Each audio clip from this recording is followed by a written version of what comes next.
The following is not meant for children, has been edited by Cute Stuff, and is brought to you by support from Patreon.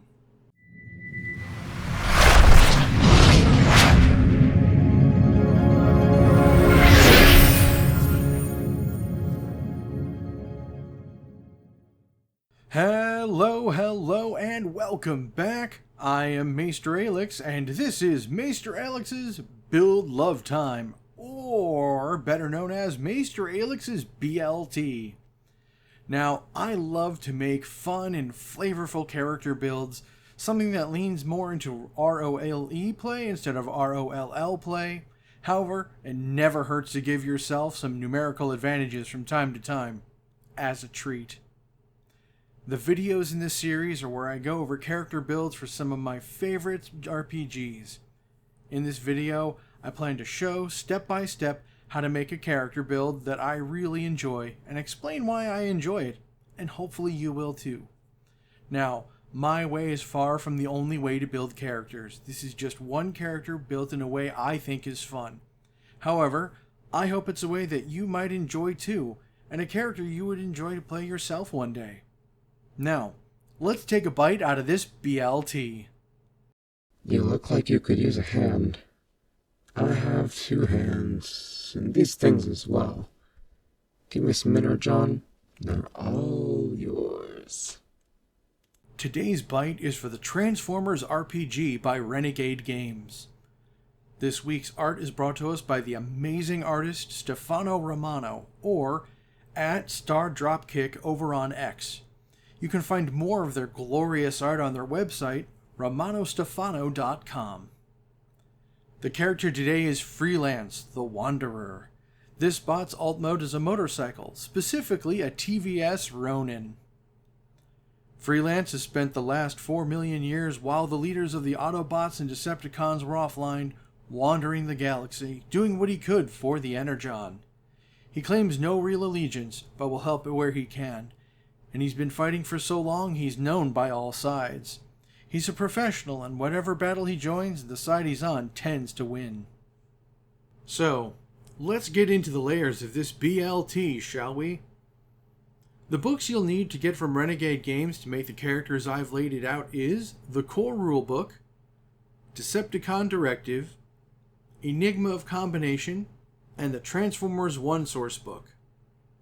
First things first, let's get everything done for basic creation before we add on any levels. Influence. Freelance is a war veteran through and through. This is found in the Core Rulebook. Not only is this richly thematic, but the perk it gives you is also very helpful, giving him this sense of seeing more than others. Additionally, I gave him Bureaucrat, also from the Core Rulebook. Since this bot is all about teamwork, the bonus to lend assistance is spot on. Plus, this comes into a great deal of use later on. This also means that he gets a hang-up, and I really like Show Respect from Decepticon Directive. This feels so right, since he's worked for just about every side of the war, might as well show a little respect even while he's shooting them. Origin. Freelance is made to capitalize on the story point mechanics, and the absolute best choice for this is Speaker. Speaker is not just for leaders, but for any bot that wants to be charismatic. That perk, Till All Are One, is a great basis. Who doesn't want to just randomly gain more story points? Now, I also chose to make Freelance of common size to better match up with the motorcycle alt mode I wanted him to be. This origin gives you a point in social essence, and I had to pick a rise in persuasion. Role. As a wandering free agent, looking for Energon where he can find it, what else could I be but a raider? And an acquisitions expert at that. This role and focus are so fun. It lets you mimic a small array of story point uses without having to actually use story points, which of course lends you to having more story points. And Raider probably has one of the most handy Cybertronian perks out there, Energon Efficiency, which helps explain how he's been able to wander with limited Energon for so many years. Pair that with the Acquisitions Expert focus, and you can see how he has survived so long all on his own. From Raider, you'll get the Eye for Appraisal perk. This perk is handy if either of the salvage after the battle, or more likely at the start of battle, to help yourself and others get a bonus to their attacks. Good Instincts. Like many of the Raider's goodies, it's only once per scene, but it does allow you to do something normally you have to spend a story point to do, so I'm all for it. And Storage Compartments. It's just thematic fun. Hidden compartments for Primus knows what? Who wouldn't want that? You'll also get an increase to your strength and smart essences. The skills I raised from these are alertness and intimidation. He's seen a lot of things, and despite his small stature, he knows how to strike an imposing figure. From the Acquisitions Expert focus, you'll get the Mine perk. This is a great little perk and goes well with the pockets gained from storage compartments and the like. And with the gear I have planned for him, having a free hand isn't too hard to have. Acquisitions Expert gives you an increase to your speed essence, and the skill I raised here was Initiative because you never want to suffer that snag. For the faction perk, since Freelance is neither an Autobot nor Decepticon, the best one for this, and keeps him robotic, is the Autonomous Bots faction. Yes, this is the ancestor precursor to the Autobots, but he's not exactly one. The faction perks here, Stand Together, and We Improvise are really great. From Stand Together, you select a skill to get a bonus for out of combat. I was torn between Streetwise and Culture, as both are handy and good for a bot that's been places. In the end, I went with Culture. We Improvise, however, is a perfect match for what I want to do with this character and why I picked this faction. Free story points? Yes, please. The next step is gear. As a raider, Freelance is good with one-handed weapons. As always, since nothing here is needed for the character build, I say follow your spark. But I think this arrangement is going to work out real nice. First, in your 2 integrated weapon slots, I selected one Nebulanese blaster from Enigma of Combination book. These blasters are one-handed, have both ballistic and energy, so they can take a ton of upgrades. Then I gave him a heavy laser pistol from Decepticon Directive. It hits harder and is a longer range, but it does have the reloaded trait, so it's good for a key moment. For his external hardpoints, or hands, I gave him a concussion grenade because those are handy to have. Once it's used up, you have a free hand to take things from others. In the other hand, I gave him a close combat blade. Now, while raiders tend to have a favor for ballistic and laser weapons, a lot of his features just say one-handed. Plus, he's a Ronin. I had to give him some kind of blade. Now we round off the rest of his initial creation with essence scores. For Freelance, there is no bad option, but there are a few things we want to focus on more. With the suggested spread of 4-3-3-2, I made him as follows. +4 to speed, +3 to strength, +3 to social, and +2 to smarts. As a nice even spread, and for the skills taken, I took +1 to athletics, +1 to intimidation, +1 to conditioning. Athletics is for the grenade, and conditioning is for bigger and deeper pockets and survivability. +2 to finesse, +2 for targeting, because those are your 2 main combat skills. +1 to alertness, and +1 to culture. I want to use that bonus to culture from earlier, and the alertness is always good to have. Last, I put a +1 to performance and +2 to persuasion. Performance leans more into that show respect, showmanship thing, and the bonus to persuasion is to help convince people to let him fight for them, or maybe negotiate a better cut of the energon. Whatever you think would be good. Hey, you've made it this far into the video. Thank you for that. Seems like you're liking the video, so please show that you do by hitting the thumbs up button down below. Maybe leave a comment, tell me what you're enjoying. Now how the character strat has been established, let's get into those levels. This time we're going all the way to level 12 to get the complete build, but it's absolutely worth it. Level 2. Level 2 gives us the perk Profitable Aim, which goes great for that grenade he carries, and perhaps a few other items that he can get later on. Not a bad perk by any means, but not the one that Freelance would capitalize on. For this level, you also get +1 to your Smarts Essence, and I went with Alertness for the skill boost. But at this level, any skill you feel is good will work. Level 3. Level 3 is a fun level. The perk you get is from your focus, and it's called Fast Draw, and it has 2 handy parts.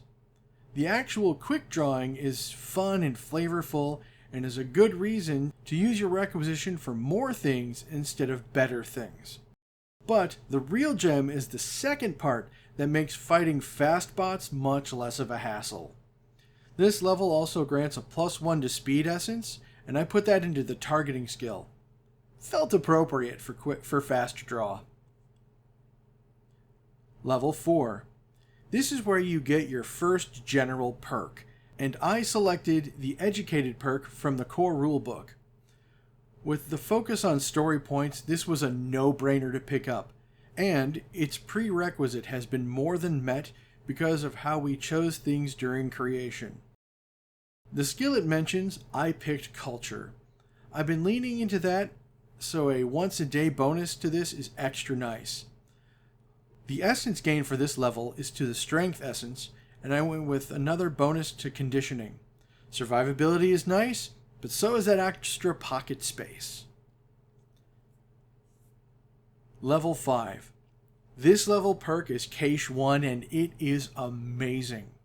Not only do you get more into the whole pocket shenanigans thing, but it actively leads to weapons and armor upgrades, but it also mimics the use of a story point, so you don't have to use story points as much. And, as an unexpected added bonus, when this perk was written, the tool keyword had not yet been made yet. That came out in Transformers 1. So, feel free to ask your GM if this works with items with the tool keyword, which, as an autonomous bot, you also want to have. This level grants you a +1 to your Smarts Essence, and I went with Culture.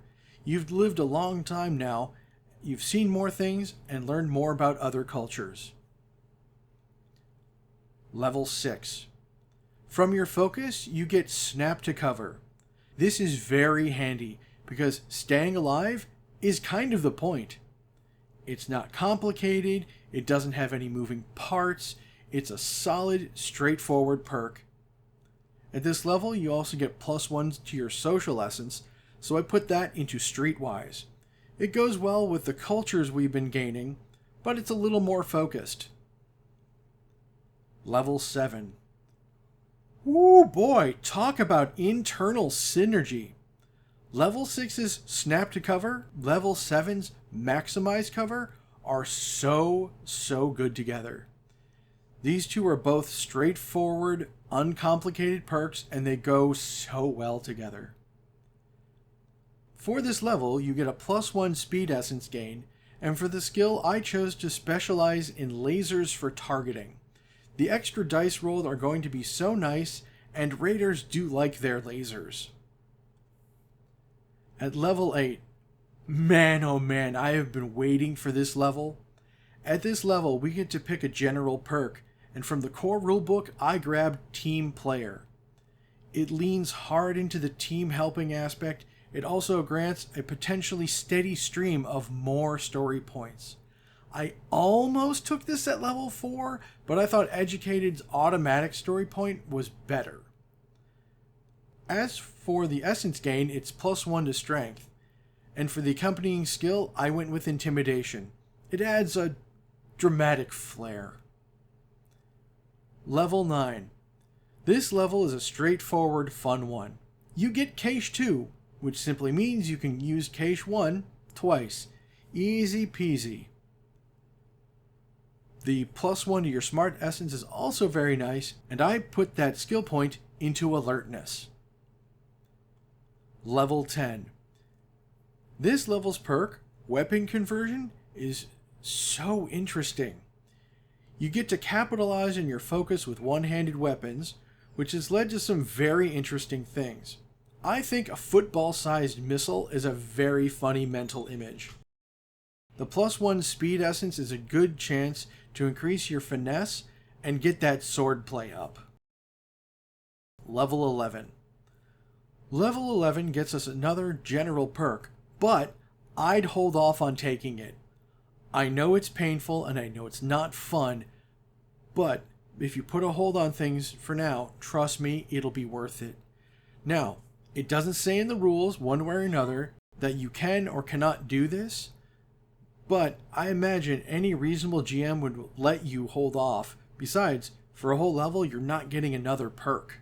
It's an entire level, and it's a high level one, so it's probably going to take you a while to get to your next level. Most GMs will find this reasonable. As for the essence gain, it's +1 to speed, so yes, it's back to back with level 10. I specialized in finesse and went with swords, again, getting that sword play up. Level 12.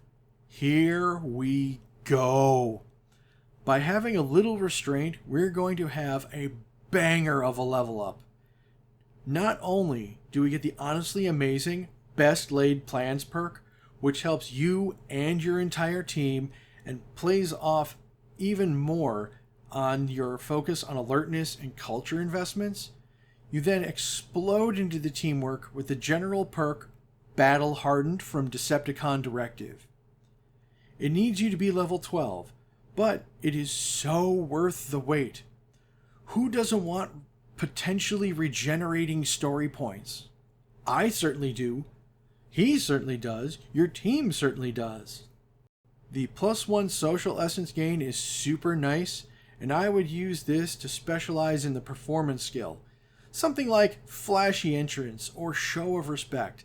Lean into your hang-ups, because that only helps you out. Plus, it's fun and thematic. And at this point, for what I wanted to do for Freelance, we're done.